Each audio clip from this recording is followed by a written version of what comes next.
And welcome back to a new video. I'm working on my F250 because it has a misfire in cylinder number 8. Cylinder number 8 is located on the driver's side all the way to the end. It's a pain in the ass to get to because it's way back there. But I discovered what potentially could have been causing the problem. Inside the hole of cylinder number 8 spark plug, right there, once I removed the coil, it came apart, and this rubber was all covered in like rusty water. It's a little dry now, but it's all rusty, as you can tell. And it came apart. The rubber is very, very soft, like it's been maybe in oil or water, or I thought it was coolant, but it doesn't smell like coolant, and my coolant level hasn't been low at all. But definitely had some kind of liquid water, I'm assuming water, rusty water, inside the hole. It's been raining a lot, so maybe that's why. Maybe somehow the water found its way in the spark plug hole, and there was some water on here, like on the manifold, like a puddle of water, like water somehow got in there. But anyway, guys, that's what I found so far, and I'm going to explain to you how to get to this point in a second. So to get to this point, fellas, if you don't know, I'm going to explain to you. So all these coils come out like this one. This one got a 7mm head bolt and a plug. You remove that, the bolt, and take the coil out, and you can have access to the spark plug. This one, as you can see, this thing is right over it. I think it is able to come out with no problem, even though this is over it, the fuel rail, because of the way the boot is designed. See how it's on an angle? So it sits like this, and you're able to just take it out. So is this one. But then that last one, it has the fuel rail turns here right over the hole, and it's very difficult to get out. So without me even trying, I decided that I was gonna loosen up the two bolts. It has one here and one down there, and they're 8mm heads for the fuel rail. But on top of here sits this bracket. This bracket sits right on top, and it has the plug for the throttle body. So you have to remove those bolts too. These two bolts, holes right here. They got 10mm heads. You remove those two.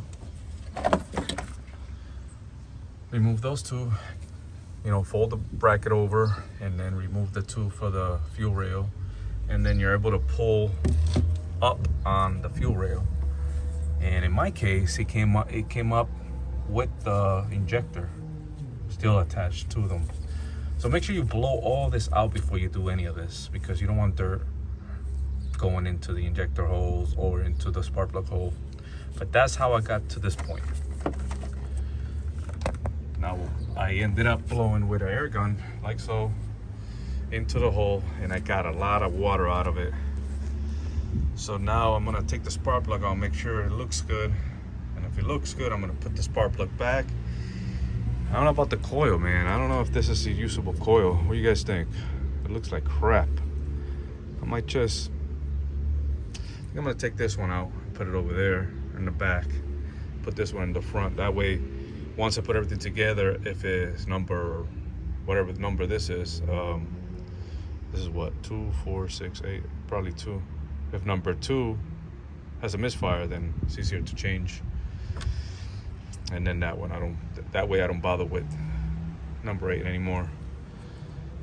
I don't know why it came apart like this, but I don't know, I'm gonna clean it up before I put it together. Hopefully it's still good. But that's how I got to this point, guys. I don't know if this is a common thing for water to find its way into the engine bay. I don't know. There's an old truck, so it's an 04. I don't know, and I don't use it every day. I use it just to hold trash, or to go to Home Depot and pick up something, or to help a friend out, to move stuff around. So let me go forward with this. Let me remove the spark plug, take a look at it, and I'll show you guys how it looks. Guys, so I didn't check the spark plug. I ended up just leaving it. I couldn't find my 5/8 socket for spark plugs and got frustrated. So I ended up blowing more into the hole, making sure there was no water in it. I took this coil out and placed it on the back end on the number 8. And then the coil from number 8, place it back in here. And I cleaned the O-rings and the holes of the injectors. And I cleaned the O-rings and I lubricated the O-rings so that when they went on there, what you want to do is pinch or insert them too dry or dirty. That can cause a fuel leak. So make sure you clean them all up, line them up correctly, obviously lubricate them, and then push them in one by one. Now they don't just lined up, so you have to line them up and go one at a time and then push it down until eventually they all pop into place.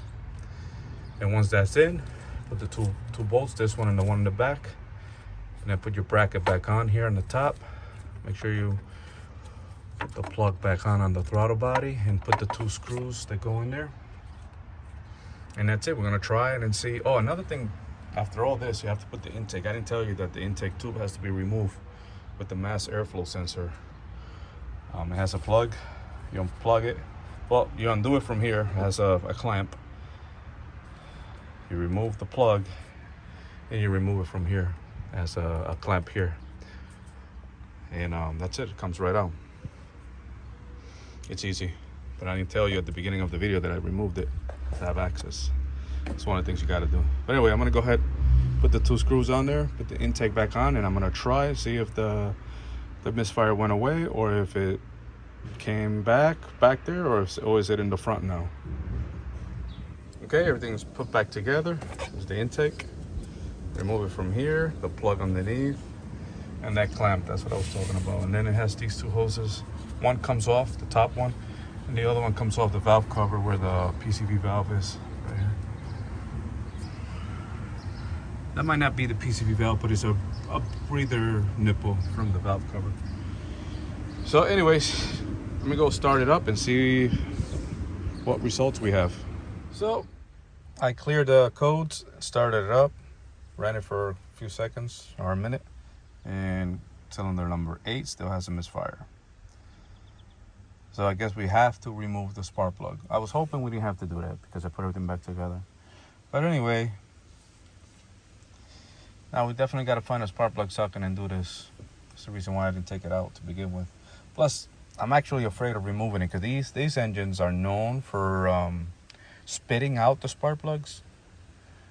Meaning that spark plug threads or the head threads get stripped out because the spark plugs get loose, and then it shoots out the spark plug. So I was hoping not to mess around with that, because in another situation I had one of the spark plugs came out, and the actual thread insert that was inserting to the head, because I guess they repaired it in the past, that came out too. So I had to repair all that, and I don't want to do that to number 8 way back there. But I guess we're going to have to dig a little bit further, guys. We have no choice. So let's move forward. I guess I'll have to take everything off again. I won't record that, but I'll show you what I find. All right, guys, I got the spark plug out. This is how it looks. It's just wet. Doesn't smell like antifreeze or anything. At least it didn't take the thread insert. It smells like gasoline, and that's it. Gasoline, because it wasn't burning. So I'm gonna go ahead and clean it, maybe throw in a brand new spark plug and put everything back together, see what happens. We know it's not the coil, because the coil from 8, now it's over here.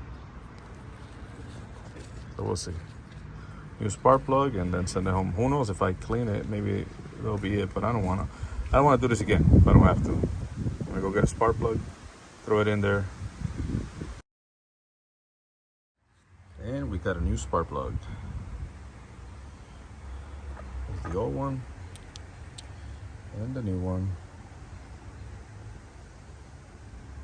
Both from Autolite. And look exactly the same. Only one is newer. Let's see what happens, guys. I'm gonna go ahead and install this. I just blew the hole out again as best as I can. I'm gonna go ahead and install and see what happened. Oh yeah, guys, check engine light's still on because I haven't erased it, but she started right up. You know, she had to work through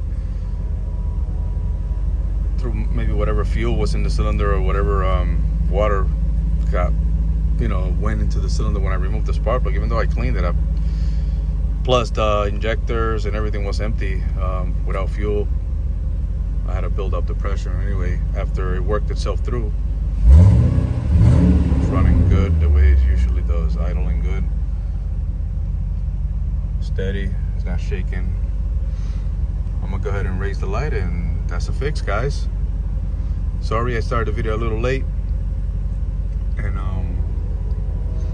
but I try to do my best. I hate working on this truck, to be honest. It's working on these trucks, you're balancing yourself, trying to reach over, and it's a pain in the ass, man. I don't like it, and I wasn't planning on making a video because of that, but then I was like, nah, never mind, let me just make a video, even though I started late. But who knows, maybe somebody's encountering the same problem, or it's about to change a spark plug or coil and need to know that you have to remove the fuel rail or loosen it up and bring it up, and little details that I did to get to the spark plug and give somebody an idea of what they're about to do. So anyway, guys, I'm rambling on. I don't want to do that anymore. I'm done for today. Thank you for watching. If you like the video, please like. I ask you to subscribe if you find the video useful, or if you want to see more video, please like. Subscribe is free. If you have any questions, please leave it in the comment section. Thank you for watching again, and I'll catch you in the next one.